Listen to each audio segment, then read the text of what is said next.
அனைவருக்கும் வணக்கம். நாம சோஷியாலஜி ஆன்சர் ரைட்டிங் சீரிஸ் பார்த்துட்டு இருக்கோம். ஒவ்வொரு கிளாஸ்லையும் ப்ரீவியஸ் இயர் கொஸ்டின் பேப்பர் ஒன்று எடுத்து அதில் இருக்கக்கூடிய ஒரு 10 மார்க் கொஸ்டினை நாம் எப்படி ஆன்சர் ரைட்டிங் பண்ணலாம் அப்படிங்கிறத பார்த்துட்டு இருக்கோம். அந்த வகையில் நாம் 2022 பேப்பர் 1 இருக்கக்கூடிய கொஸ்டின் நம்பர் 5Dயில் அந்த கொஸ்டின் தான் என்ன பார்க்க போகிறோம்.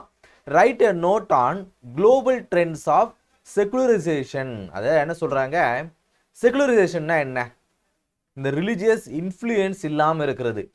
India is a secularist country, அதாவது இந்தியாவுடைய அரசாங்கத்திற்குன்னு சொல்லிட்டு ஒரு அஃபிஷியல் ரிலிஜன் அப்படிங்கிறது கிடையாது. ஆனால் இன்னைக்கு தேதியில் அப்படி இல்லை, ஒரு அஃபிஷியலான ஒரு மதம் அப்படிங்கிறது கிடையாது. அது மதர் சார்பற்ற நாடு அப்படிங்கிறது தான். இது உலக அளவில் இப்போ குளோபல் ட்ரெண்டாக எப்படி இருக்குது, இந்த மத சார்பற்ற தன்மை அப்படிங்கிறது உலக அளவில் எப்படி இருக்குது, இது குறித்து எழுதுங்க அப்படின்றாங்க. ஸோ இதுதான் நம்ம இந்த கிளாஸில் பார்க்க போகிறோம்.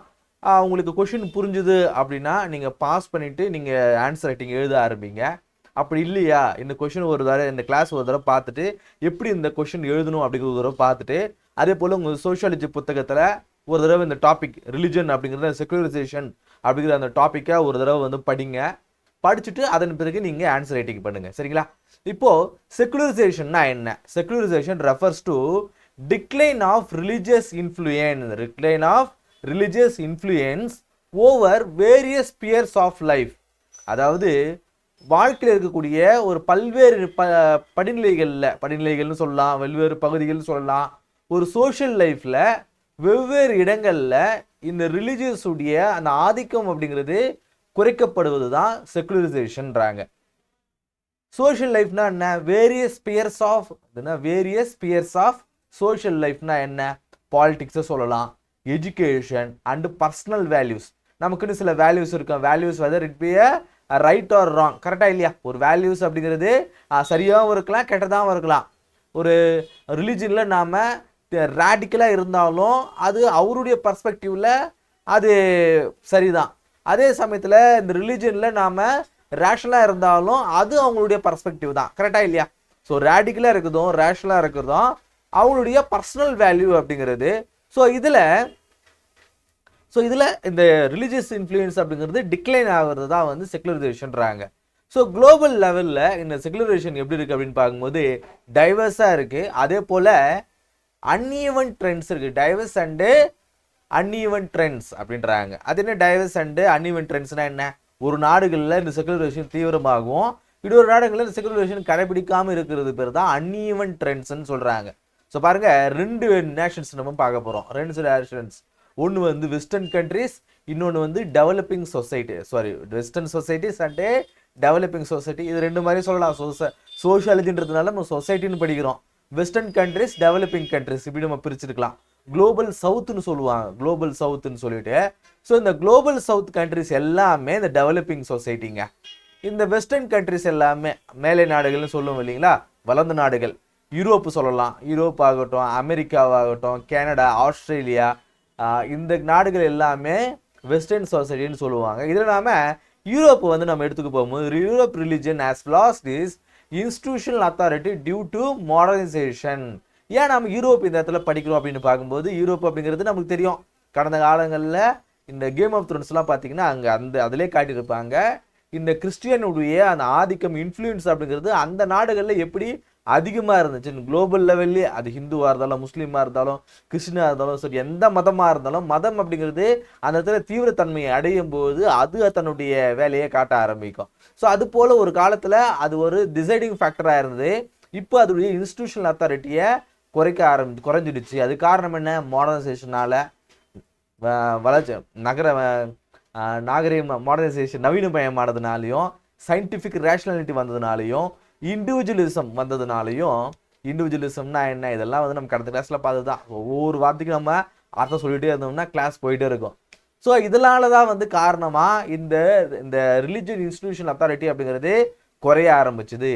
சர்ச் அட்டண்டன்ஸ், சண்டே சர்ச்சுக்கு வரணும் அப்படிங்கிறதும், கிளரிக்கல் பவர் ஆஃப் டிக்ளைன் அப்படிங்கிறது சொல்கிறான். Making a shift toward private spirituality rather then organised religion. ஒரு ஆர்கனைஸ்ட் ரிலிஜனாக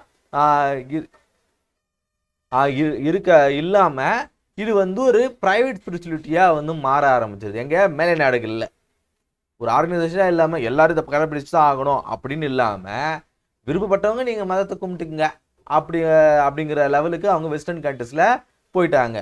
இதுக்கு கான்ட்ராஸ்டாக டெவலப்பிங் கண்ட்ரிஸ் குளோபல் சவுத்துன்னு சொல்லுவாங்க. குளோபல் சவுத் அப்படின்னு பார்க்கும்போது ஸோ பாருங்கள், ஒரு ரஃபாக வரைகிறேன், மவுஸ்லேயே வரைகிறதுனால கொஞ்சம் இதுவாக இருக்கும். சரிங்களா?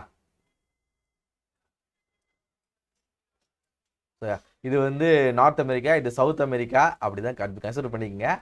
ஸோ இது வந்து யூரோப்பியன் கண்ட்ரிஸ். சரியா? இது யூரோப்பியன் கண்ட்ரிஸ், இது வந்து ஆப்பிரிக்கா, இது ஏஷியா, இது ஆஸ்திரேலியா. சரிங்களா? இப்போ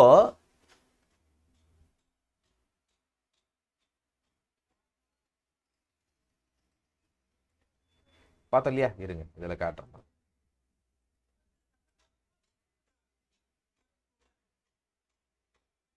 இந்த கண்ட்ரிகள் தான் குளோபல் சவுத்துன்னு சொல்லுவாங்க. குளோபல் சவுத்துனா இதில் ஆஸ்திரேலியா வராது. அதை நம்ம பார்த்துப்போம், ஈக்குவட்டார் போவோம். இந்த ஈக்குவட்டாருக்கு கீழே தலைமை சவுத்து, மேலே தலைமை நார்த்துன்னு சொல்லுவாங்க. ஸோ அதில் கொஞ்சம் மேலே இருந்து இந்த டிராஃபிக் ஆஃப் கேன்சருக்கு மேலே இருக்கக்கூடிய நாடுகள் எல்லாமே நம்ம வெஸ்டர்ன் கண்ட்ரிஸ்னும். ஆனால் இதில் வந்து ஆஸ்திரேலியா வராது. ஆஸ்திரேலியா, ஜப்பான்லாம் இதுக்குள்ளே வராது. ஸோ இந்த கண்ட்ரிகள் எல்லாமே உதாரணத்துக்கு சொல்கிறாங்க பாருங்க, ஏஷியா, ஆப்பிரிக்கா, லத்தீன் அமெரிக்கான்றது சவுத் அமெரிக்காவை தான். ஸோ இந்த நாடுகள் எல்லாம் என்ன பண்ணுறது, எக்ஸிபிட்ட காம்ப்ளெக்ஸ் பேட்டர்னை இந்த ரிலீஜனுக்கு குறித்து வச்சிருக்காங்க. வைல் மாடர்னைசேஷன் ப்ராக்ரஸ் இருந்தாலும் religion remain socially and politically significant. இங்கே மாடர்னைசேஷன் ஒரு டெவலப்பிங் கண்ட்ரிஸ் தான், மாடர்னைசேஷன் கொஞ்சம் கொஞ்சமாக வந்துட்டு இருக்க நாடாக இருந்தாலுமே இந்த ரிலிஜன் அப்படிங்கிறது சோஷியலாகவும் பொலிட்டிக்கலாகவும் ஒரு சிக்னிஃபிகண்டான ஒரு ரோல் பிளே பண்ணுதுன்றாங்க. Movements like Islamic revivalisation, Pentecostalism, இந்த நாடுகள்லாம் வந்து பார்த்தீங்கன்னா இஸ்லாமியத்தையும் வந்து கிறிஸ்டானிட்டியை வந்து அதிகமாக பின்பற்ற நாடுகள்ன்றதுனால அங்கே ஹைலைட் பண்ணுறாங்க. இது இந்தியாவோட இந்த ஹிந்து அப்படிங்கிறது இந்தியாவில் மட்டும்தான் இருக்குன்றதுனால இந்த பெருசாக நாம இல்லஸ்ட்ரேட் பண்ணலை. நம்ம வேணாலும் இந்தியாவும் நம்ம இன்க்ளூட் பண்ணிக்கலாம். ஸோ அந்த மாதிரி வந்து இங்கே ஆகிட்டு இருக்குது. ஆனால் நம்ம நாடு நாம் ஒரு யூபிஎஸ்சி ஆஸ்பிரண்ட்டாக நாம் ஒரு செக்குலரிஸ்ட் கண்ட்ரியாக தான் அட்ரஸ் பண்ணணுமே தவிர்த்து இங்கே இந்தியாவிலும் இந்த மாதிரி இருக்குன்னு சொல்லிட்டு ரொம்ப விடிப்பிள்ளையாக சொல்லக்கூடாது. அதனால தான் இதில் இல்லை. ஸோ இந்த மாதிரி வந்து இந்த இஸ்லாமிக் ரெவல்யூஷனும் பெண்டகோலிசமும் வந்து இன்க்ரீஸ் ஆகிட்டே இருக்குது இந்த நாடுகளில் சோஷியலாகவும் பொலிட்டிக்கலாகவும் அதோடைய சிக்னிஃபிகன்ஸ்ன்றது அதிகமாக இருக்குன்றாங்க. போஸ்ட் மாடர்ன் 1992 சொல்கிறாங்க, secularisation coexists with religious pluralism and individualist faith practices. அதாவது 1992 பிறகு போஸ்ட் மாடர்ன்ஸ் பிறகு கூட இந்த ரிலீஜியஸ் அப்படிங்கிறது ஒரு இண்டிவிஜுவல் ப்ராக்டிஸாகவே இன்னும் அது பயன்படுத்திட்டு தான் வந்துருக்குது. அதை கைவிடாமல் அவங்க ஒரு பெரிய லார்ஜ் ஆர்கனைசேஷனாக இல்லாமல் ஒரு இண்டிவிஜுவல் பர்ஸ்பெக்டிவ்லையும் அதே போல் ஒரு ஏதோ ஒரு இண்டிவிஜுவல் பர்ஸ்பெக்டிவ்லையோ இல்லை ஒரு சின்ன ஆர்கனைசேஷனுமே இது இன்னுமே வந்து சில நாடுகளில் இருந்துட்டு தான் இருக்குது. எங்கே குறிப்பாக டெவலப்பிங் சொசைட்டியில். Thus global secularization not a uniform decline of religion but a transformation in how religion is practiced and related to modern social life. என்ன சொல்கிறாங்கன்னா, இந்த குளோபல் செகுலரைசேஷன் அப்படிங்கிறது சில நாடுகளில் முழுவதுமாக டிக்ளைன் ஆனாலும் அது யூனிஃபார்மாக டிக்ளைன் ஆகலை. காரணம் என்ன, இது மாடர்ன் லைஃபுக்கு ஏற்றுற மாதிரி அது தன்னை அடாப்ட் ஆக ஆரம்பிச்சிடுது, இல்லை டிரான்ஸ்ஃபார்ம் ஆக ஆரம்பிச்சிடுச்சு அப்படின்றாங்க. சரியா?